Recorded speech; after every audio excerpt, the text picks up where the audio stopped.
Okay.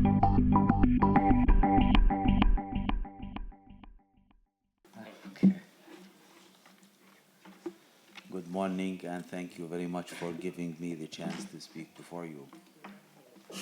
And thank you, Agnes, also because you have made a good introduction to the Palestinian context. So maybe I can jump some slides. Living in the occupied state of Palestine has never been easy. And looking back across the 7 past decades portrays how a series of consecutive traumatic events can shape people's perception of their lives, the world around them, their identity, and their plans for the future. Of course, if they could plan at all in such an unpredictable situation like ours. Young people didn't witness so many previous wars, yet they demonstrate a state of a transgenerational trauma. Despite that, one can notice that life is still going on, slowly but steadily, reflecting the passion for life, love, and the human tranquility. Life told them to listen to the elderly. They are the experienced and wise, but to make their own choice for their own lives. People in Palestine got experienced in how to deal with the uncertainty around them. They therefore always have alternative plans, the so-called Plan B. This strategy sustains a good level of endurance and resilience. They are more preoccupied with their everyday life, things they can do. And there is a slogan in Palestine, it's similar to what is in Europe: don't cry over the spilled cup of milk. They seem defiant to threatening elements and more determined to go on with life. They replace the enforcement of helplessness with defiance and accepted the challenges, obstacles, and shackles put into their already curly way. Perseverance to keep focused on their everyday duties despite the danger around them and the unpredictable risks is a form of coping and enduring the inescapable situation. When we speak about multiple trauma, we mean those who experience more than one trauma, either at once, on parallel, or consecutively. So many Palestinian people have experienced the loss of a family member, either for having been killed, or deported, or arrested, or in a natural disaster, which is scarce. Others experienced house demolition, mass arrest, living in an area that gets often invaded, be under periodic or night curfews, land confiscation, destruction of a property, domestic violence, enforced displacement, and denial of basic livelihood. Countless malpractices of human rights violations, such as uprooting trees, mainly the olive trees, because they have symbolic meaning for the Palestinians, representing their rootage in their land. They are the breathing essence of history in our culture. For children in particular, they see themselves in plants as they share common experiential grounds. They grow and become bigger together. Therefore, uprooting trees for them is uprooting their hopes, ambitions, and stability. Domestic violence and road accidents are also phenomenal and escalating, especially in the last decade.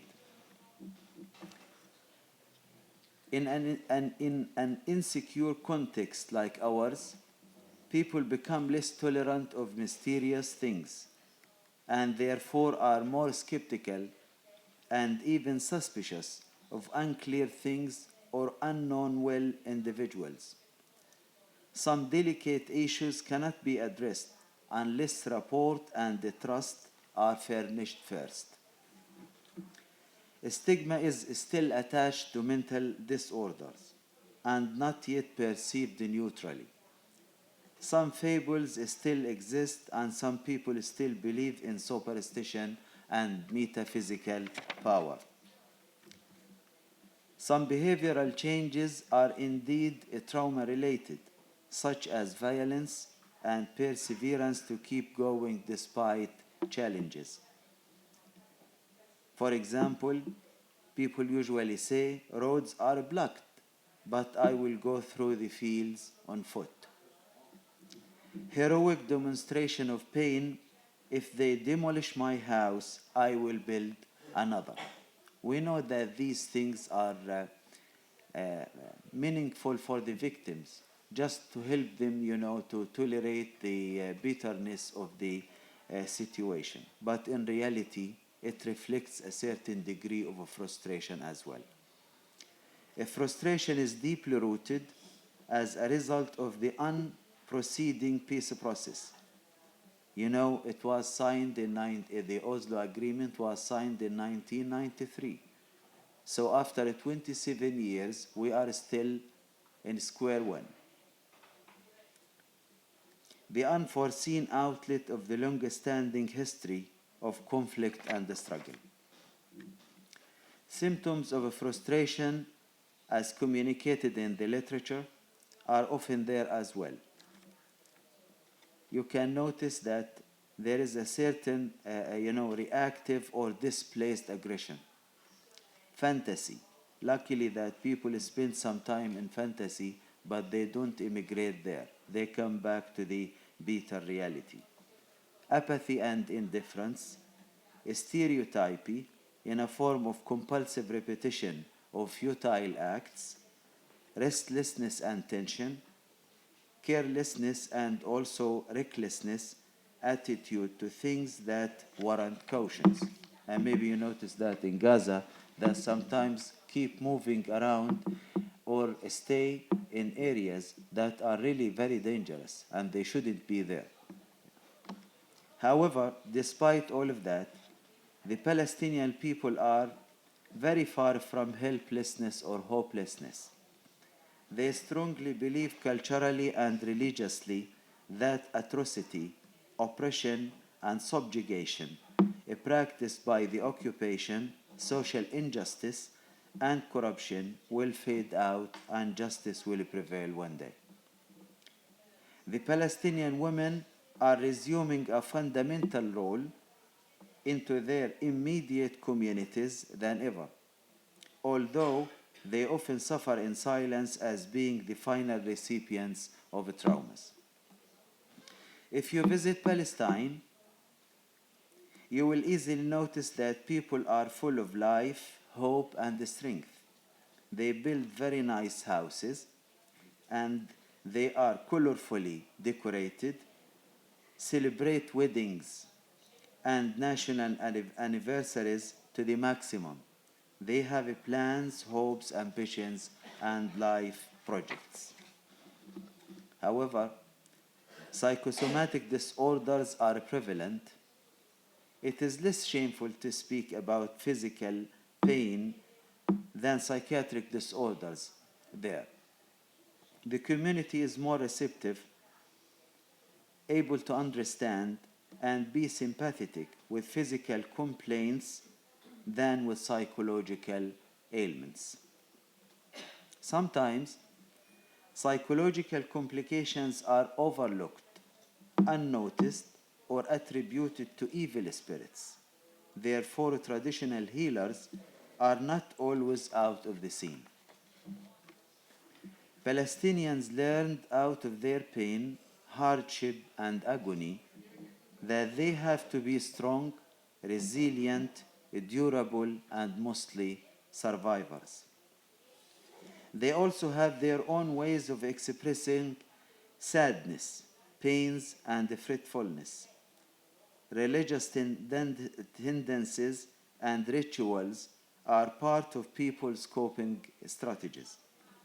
Regression towards the extended family, tribes, is also growing back noticeably. Psychodrama, based on several contextual and experiential fields, it proved very fit, especially when approached gradually and after a trust has been built. People react with passion and with their immediate entity.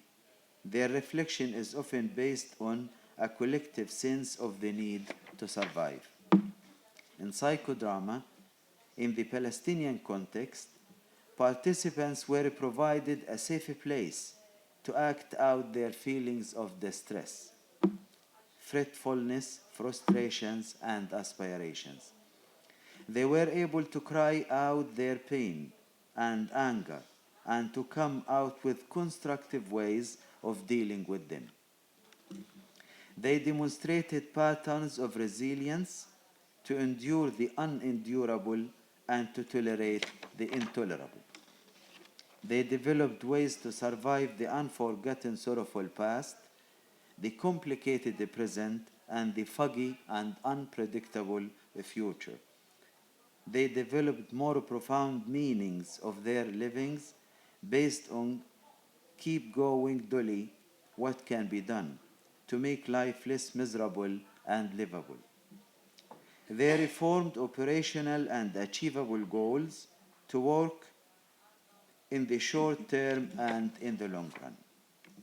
They brought about their personal and intimate issues in the group space, encounters freshly, and seek help for them. They were trustful enough to address that in their groups. They were open and receptive to group members' reactions. Several stories had their echo in each one's life: bereavement, detainees suffering, poverty, unemployment, social injustice, and their daily travel complications due to checkpoints. All techniques of psychodrama were well received. Nothing seemed bizarre, erratic, or impractical. The group members' level of participation was steadily growing and developing. Inhibited members were encouraged to actively participate. The early brave initiatives of some group members encouraged others to forthcoming. In certain groups, when coming across crucial issues such as grief and abuse, emotional turmoil was high but carefully contained. Uncertainty and unpredictability were issues often demonstrated. They were, in fact, a common denominator among almost all members of all groups. Members were anxious about confidentiality, initially, as we are a small community and almost everybody knows everybody. In some heterogeneous groups, physical intimacy such as touching and hand-holding were no longer an issue, as we first thought, but hugging and kissing from the opposite sex is still an elective act practiced by some group members and not by all. So you have to ask the person first before you start kissing or hugging. The personal space gets closer as time passes and people get to know each other better. Intimate issues come out as well, but on a later stage. A group therapy was as effective since people in fearful situations generally feel better to be together. Close enough and the intimacy level increases as well. Homogeneous groups were easier to form and to administer, homogeneous in terms of gender and theme. It created a space for sharing their experience and learning they know about in dealing with similar although never identical situations. In certain groups, such as victims of torture, they were less shameful to share their crucial and embarrassing issues related to some torture methods practiced against them. They received a huge support by group members who passed through similar experiences. They became more forthcoming thereafter. Homogeneous, closed and semi-closed groups are genial and ideal in group therapy in our context. Directive and non-directive therapist approach were all okay.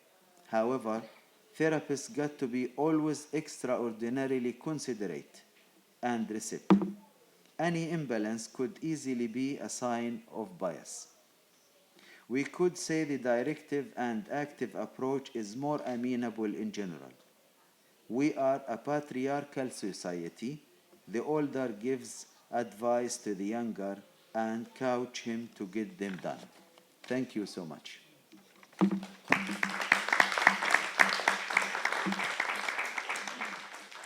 Khader.